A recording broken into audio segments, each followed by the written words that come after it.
to Dakar 2018.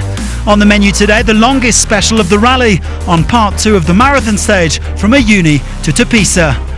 Another tough day at high altitude before leaving Bolivia for Argentina. Stay tuned.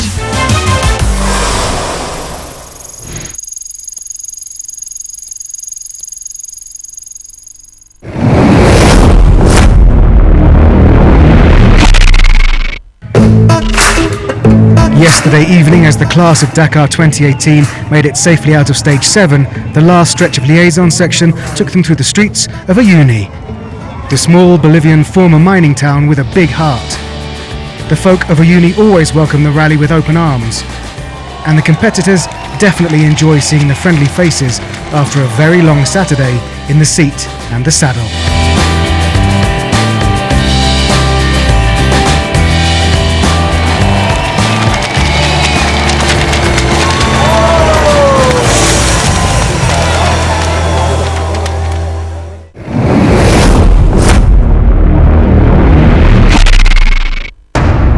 Previously in the bikes, another fine stage win for Bereda, but he appeared to injure his knee. Yamaha's Van Beveren reclaiming the overall lead.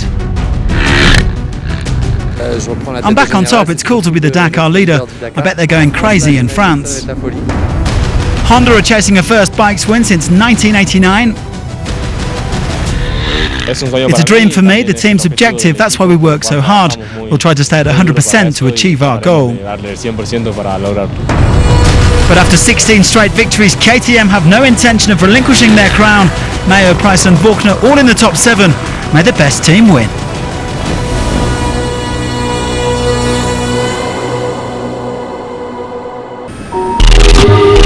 A bivouac with a difference in Uyuni yesterday. After over 700 kilometres in the saddle, the top riders arrived after part 1 of the marathon stage with no assistants on hand to greet them. A very tough stage. First I'm going to rest, then eat, and later I'll look at the bike and check that everything's working. Stage winner Joan Bereda struggling with a knee problem after a crash, but the Spaniard did recover enough to set off again today. A busier night than usual in store for the riders. Well, these are original conditions. We're on our own. It makes you realise how hard it is what they do. They're real warriors. I certainly couldn't imagine doing it. Still, a convivial atmosphere heading into the evening. Plenty to do before the long journey on to Tupiza.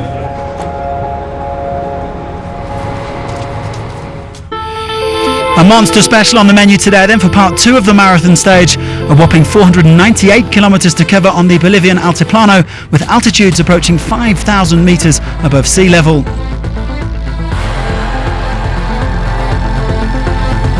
...101 of the 139 bikes that left Lima are still going. And Bereda is one of them. There have been some doubts about whether the Spaniard would be okay to carry on after yesterday's crash, but the Honda man did a decent job in spite of the pain in his knee. Bereda a little down, but by no means out by the time he reached the refuelling station.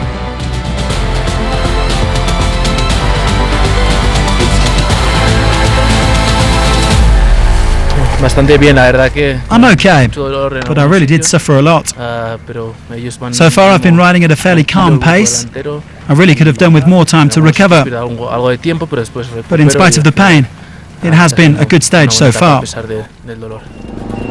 He eventually came in 12 minutes down in 8th place. Well, the top riders banding together on this long outing, and Bereda, as you can see, not quite at his sharpest.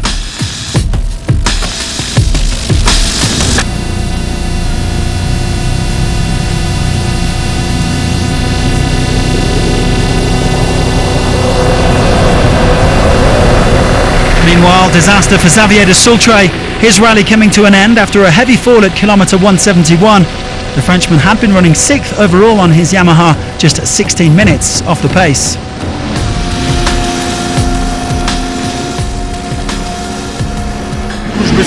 Well, the bike fell on its side and I slid, and I eventually got hit by the metal tube going at, what was it, 60 kilometres an hour.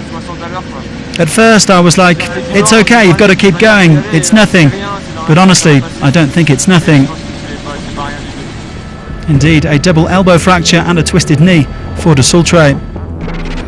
As for his Yamaha teammate Adrian van Beveren, he just about kept hold of the overall lead. The Frenchman riding here with his closest rival, Kevin Benavides. The Honda man was 4th, Van Beveren 7th, and they're now separated by just 22 seconds in the standings. It was an excellent day for KTM, who got all 3 of their factory riders into the top 6.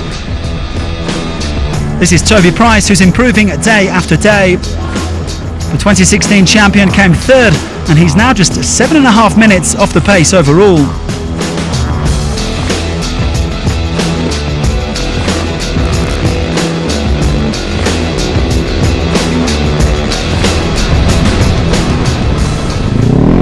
An excellent ride from Ricky Brabec on his Honda.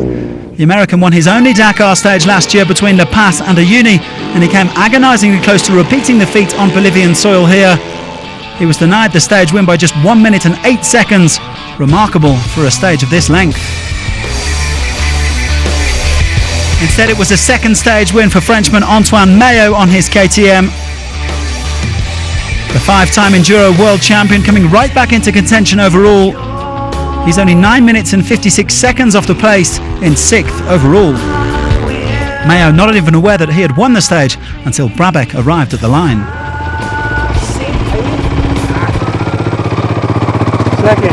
Good job. Yeah, I'm very happy. I pushed until the end. Ricky and I were keeping an eye on each other all day. He rode really well, but I made the best of the bad weather conditions in Bolivia at the end to push a little harder. So look at that, just 1 minute and 8 seconds separating the top 2. Price at 2 minutes and 45 seconds back, with Benavides and Stefan Svitko making up the top 5. Overall, Van Beveren leads by just 22 seconds from Benavides. Matthias Vorkner and Price there for KTM, with Bereda making it 5 for Honda. Frenchman Axel Dutry claimed his first ever Dakar stage win in the quads yesterday. 5th overall last year, he's now into the top 5 overall in 2018. He came 4th on stage 8. Marcelo Medeiros came into this one 3.5 hours off the pace, but a solid effort from the Brazilian. 2nd, he's determined to reach the finish line after 2 abandons.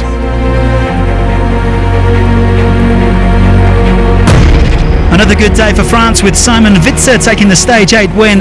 The 27-year-old is also desperate to make it onto Cordoba after abandoning on his debut last year. Meanwhile, another comfortable day for the overall leader Ignacio Casale. The Chilean came in 3rd, and he boasts an overall advantage of 1 hour and 45 minutes. But not everybody had an easy time of it in the Bolivian mud. Just ask Bruno da Costa.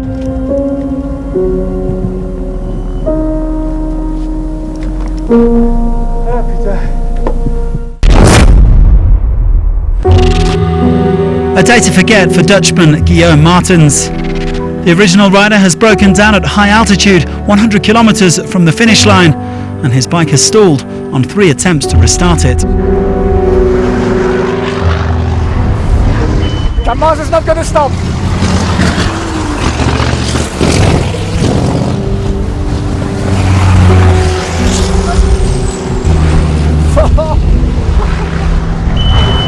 But the important for us is to don't be alone in the altiplano, because on the night it could be very difficult. But now you have nice house. They are I happy. think we can bring to eat a nice llama.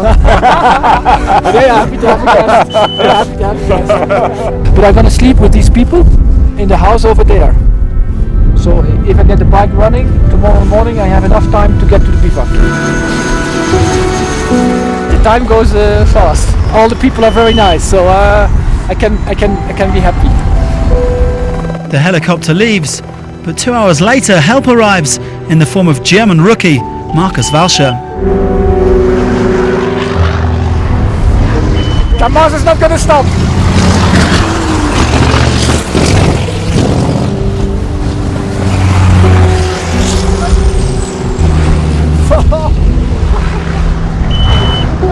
Well, Martens had been left without a tow cable, but with the help of Walscher and co-driver Tobias Henschel, he finally manages to get his bike going again.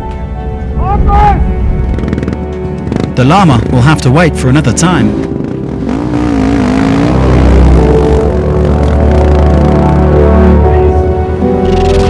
But decidedly this isn't the Dutchman's day. Several hours later he has stopped again. And this time it's the local Bolivians who help him get back on the road.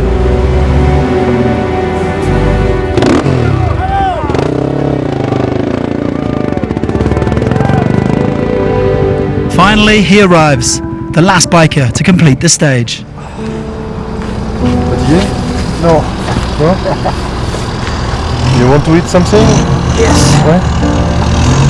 It takes more than that to bring down a Dakar original. You cannot finish it like that, huh?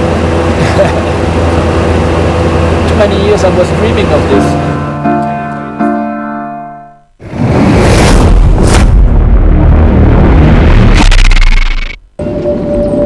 Much of today's stage happens in the Potosi region, home to the Salar salt flats and the city of Potosi, one of the highest cities in the world. It was once also one of the richest. When the Spanish conquistadors arrived, they saw that the Indians had a lot of silver objects, that they were wearing a lot of silver.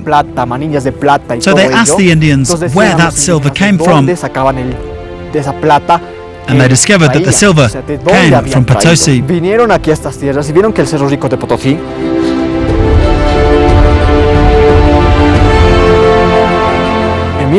They came to Potosi and discovered the silver mines. In the 16th century, Potosi was one of the richest cities in the world.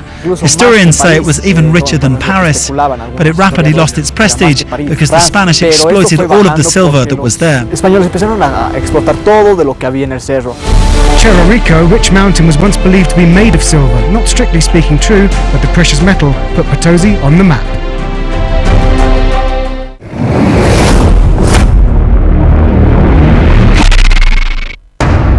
Previously in the cars, rally leader Stefan Petterhansel lost a wheel and lots of time.